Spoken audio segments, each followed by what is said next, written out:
Middle east respiratory syndrome हुआ था 2013 में मिडल ईस्ट में। ये उसी फैमिली का वायरस है, लेकिन कई कोरोना वायरसेस बड़े विरुलेंट होते हैं, जो कि बहुत एग्रेसिव होते हैं और बड़ी जल्दी ही वो फैल भी जाते हैं और उससे डेथ रेट भी बहुत ज़्यादा रहता है।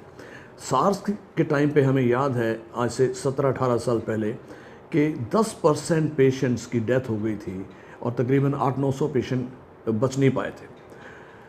मिडल ईस्ट रेस्पिरेटरी वायरस वो भी एक कोरोना वायरस है, उसमें तकरीबन 1/3 लोग नहीं बच पाए थे। इतना ज़्यादा विरुलेंट है ये। और ये जो है, इस नया जो अभी कोरोना वायरस का जो प्रकोप चल रहा है, इसको हम कहते हैं 2019 nCoV, इसका नाम दिया गया है क्योंकि ये इसका एनवेलप फ़र्क है। ये पहले जैसे कोरोना वायरस की तरह बिहेव नहीं कर रहा है। अगर कर रहा होता तो उनकी वैक्सीन या उनकी ट्रीटमेंट जो बनी थी वो हम इसमें भी दे सकते थे, लेकिन वो इसमें कामयाब होने के चांसेस उतने हैं नहीं। देने को लोगों के पास कुछ नहीं होगा तो शायद देनी भी पड़े, लेकिन उसका कितना असर होगा ये अभी रिसर्चेस ट्रायल बेस पे कोशिश कर रहे हैं कि और नए ड्रग्स भी बनाए जा रहे हैं ये देखने के लिए कि किससे हमें अच्छा बेनिफिट मिले और जल्दी से जल्दी उसकी मार्केट प्रोडक्शन करके उसको अवेलेबल किया जा सके ताकि ये आगे ज़्यादा ना बढ़े। चाइना के वुहान सिटी से ये शुरू हुआ, हुबई प्रोविंस है, वहाँ से शुरू हो करके ये सारी दुनिया में फैल गया है। 27 कंट्री तो कंफर्म केसेस डायग्नोज कर चुके हैं। इंडिया में एक अच्छी बात यह है कि इन्होंने ऑलरेडी स्क्रीनिंग बड़ी अच्छे तरीके से शुरू कर दी हुई है। जितने फ़्लाइट्स चाइना हांगकांग की तरफ से आ रही हैं, वहाँ के जितने भी पैसेंजर्स हैं उनकी एक चेक हो रहा है कि टेम्परेचर तो नहीं है, उनको आइसोलेट किया जा रहा है, क्वारंटीन किया जा रहा है और उनके टेस्ट किए जा रहे हैं ये देखने के लिए कि किसी को अगर है तो उसको बिल्कुल टोटली आइसोलेट कर दिया जाए ताकि वो इन्फेक्शन दूसरों को नहीं दे सके, क्योंकि ये बहुत कंटेजियस इन्फेक्शन है और एक दूसरे से लगने के चांसेस बहुत ही ज़्यादा हैं। जो आम फ्लू वायरस होता है उससे कई गुना ज़्यादा होता है। ये देखा गया है कि अगर 5 लोगों को कोरोना वायरस हो तो वो तकरीबन 550 लोगों को इन्फेक्ट करेंगे, और अगर आप आम फ्लू देखें तो वो मुश्किल से 50 लोगों को इन्फेक्ट करेगा। सो इसलिए इसकी कंटेजियन बहुत ज़्यादा है। हमें ऑलरेडी 600-700 लोगों को इंडिया में टेस्टिंग हो चुकी है, लेकिन अभी तक सारे के सारे नेगेटिव पाए गए हैं। हम दिल्ली में फॉर एग्जांपल 2 नोडल हॉस्पिटल्स हैं, RML और अब सफदरजंग भी है। दोनों हॉस्पिटल्स में पेशेंट्स को भेजा जाएगा अगर किसी को सिम्टम्स रेलेवेंट हैं तो, और वहीं से वो डिसाइड करेंगे कि किसका टेस्ट भेजना है। जो बेंगलोर में NIV है, नेशनल इंस्टीट्यूट ऑफ वायरोलॉजी है, वहीं पे टेस्ट किया जाता है, RT-PCR कहते हैं उसको। वहाँ से रिपोर्ट आएगी और अगर पॉजिटिव है तो उसको क्वारंटीन कर दिया जाएगा और जो भी ट्रीटमेंट कर सकते हैं वो की जाएगी, और जब तक उसके रिजल्ट नहीं आते तब तक पेशेंट को वहीं पे रखा जाएगा। देखिए, मैंने अभी बताया कि बहुत कंटेजियस है, बड़ी ईजीली एक दूसरे से रेस्पिरेटरी ड्रॉपलेट इन्फेक्शन से ये फैलता है, खांसी से, ज़ुकाम से, स्नीजिंग से। ये एक फैलने का तरीका है। टच, आप अगर खांसी कर रहे हैं, छींक रहे हैं और टिश्यू नहीं यूज़ कर रहे हैं और उसको डिस्कार्ड नहीं प्रॉपरली कर रहे हैं तो आपका हाथ भी इधर उधर लग रहा है और आप हवा में भी ड्रॉपलेट इन्फेक्शन फेंक रहे हैं, तो ये देखा गया है कि 6 फीट तक बड़ी ईजीली एक दूसरे से ये कैच किया जा सकता है।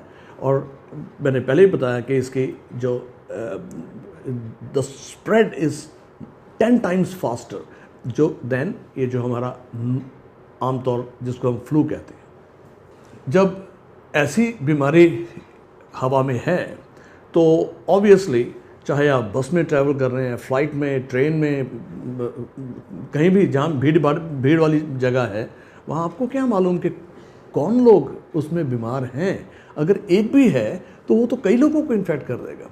सो आपको अगर इन दिनों जैसे कि सिचुएशन चल रही है, अगर आपको ज़्यादा प्रिकॉशन लेनी है तो it is better to use N95 mask. वो मल्टी लेयर्ड मास्क होता है, 3 लेयर मास्क होता है, उसमें वायरस फिल्ट्रेशन काफ़ी हद तक हो जाती है।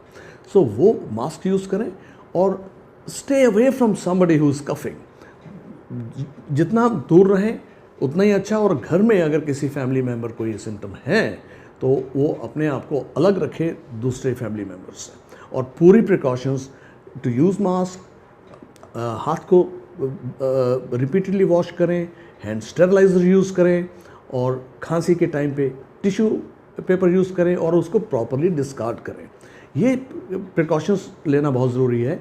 अपनी न्यूट्रिशन अच्छी रखें, फ्लूइड्स अच्छे रखें, गले को सूखने ना दें। So liquid content should be good. Fever, बुखार, खांसी, ज़ुकाम, छींकें, पेट में दर्द, नौशिया, वॉमिटिंग, बैक एक, हेडेक, ये सारे सिम्टम जो कि आम फ्लू में होते हैं वही कोरोना वायरस में भी होते हैं। फ़र्क इतना है कि इसमें इंसान बहुत जल्दी बीमारी बढ़ जाती है, और ज़्यादा सीरियस वो बात होती है जब इंसान को सांस बढ़ना शुरू हो जाता है। अगर ब्रीदिंग हैवी हो जाए ऐसे सिम्टम्स के साथ तो आपको घर नहीं बैठना चाहिए, आपको फ़ौरन मेडिकल हेल्प लेनी चाहिए ताकि एक्सपर्ट्स ये जान सकें, आपके टेस्ट कर सकें, एक्सरे, सीटी स्कैन कर सकें और देख सकें कि कहीं कोरोना वायरस जैसी पिक्चर तो नहीं पैदा हो रही, क्योंकि इसमें बड़ी जल्दी निमोनिया हो जाता है, बायलैटरल निमोनिया हो जाता है, कई बार एक्सटेंसिव वाइट आउट हो जाते हैं लंग्स, जिसको हम ARDS कहते हैं। और हम सीटी स्कैन में एक हमारी फाइंडिंग होती है ग्राउंड ग्लास ओपेसिटीज, GGOs, वो बड़े चारों तरफ दिखने शुरू हो जाते हैं, और साथ ही साथ पेशेंट की ऑक्सीजन बहुत गिरती है, इतनी ज़्यादा गिरनी शुरू हो जाती है कि हमें सिंपल ऑक्सीजन दे के, इवन हाई फ्लो ऑक्सीजन दे के भी मेंटेन करना मुश्किल होता है। फिर हम दूसरी मोडेलिटीज़ यूज़ करते हैं, बाईपैप्स, नॉन इन्वेजिव वेंटिलेशन। फिर उससे भी अगर ऑक्सीजन कंट्रोल में ना आए तो हमें वेंटिलेटर यूज़ करना पड़ता है। पेशेंट्स मल्टी ऑर्गन फेलियर में चले जाते हैं, उसको उस सिचुएशन से रिवर्स करना आसान नहीं होता। मैंने बताया आपको कि RT-PCR, लेकिन एक ही लैब है नेशनल इंस्टीट्यूट ऑफ वायरोलॉजी इन बेंगलोर जहाँ पे ये किया जा रहा है। और एक चीज़ और बताओ, हर एक hospital is not even mandated कि वो ट्रीट करें उस पेशेंट को। वो डायग्नोस सस्पिशन करें, RML या सफदरजंग हॉस्पिटल भेजें, वहाँ से NIV बेंगलोर में टेस्ट के लिए सैंपल जाएगा, वहाँ से रिपोर्ट आएगी, फिर एक्शन लिया जाएगा। हमें उन फिगर्स पे जाना पड़ेगा जो फिगर्स ऑफिशियली रिलीज़ हुई हैं, लेकिन अनऑफिशियल फिगर्स पे भी बहुत ध्यान देना पड़ेगा। We are in touch with what is happening social media में या इंटरनेट पे जो भी खबरें आ रही हैं, या USA से आ रही हैं, WHO से आ रही हैं, जिस तरीके से चाइनीज़ रिस्पांस माउंट हुआ है इस वक्त, ऐसा लगता है कि बहुत लार्ज स्केल पे प्रॉब्लम हो गई है वहाँ पे। और शुरू में चाइनीज़ अथॉरिटीज़ ने उसको एक्सेप्ट नहीं किया था कि ये ह्यूमन टू ह्यूमन ट्रांसमिशन है। वो यही कहते रहे कि ये एनिमल टू ह्यूमन है, और अगर आप एनिमल के कांटेक्ट में नहीं रहेंगे तो आपको ये बीमारी नहीं होगी। फिर उन्होंने एक्सेप्ट करना शुरू किया कि नहीं, थोड़ा सा लिमिटेड एनिमल टू ह्यूमन हो सकता है, लेकिन अब तो इट इज़ वेल नोन कि वही ह्यूमन टू ह्यूमन रहा है। सो कुछ रिपोर्ट्स बड़ी डिस्टर्बिंग है जो कि आज की अखबार में भी है कि 25,000 26,000 लोगों की डेथ हो चुकी है और 1.5 लाख से ऊपर लोग इन्फेक्टेड हैं।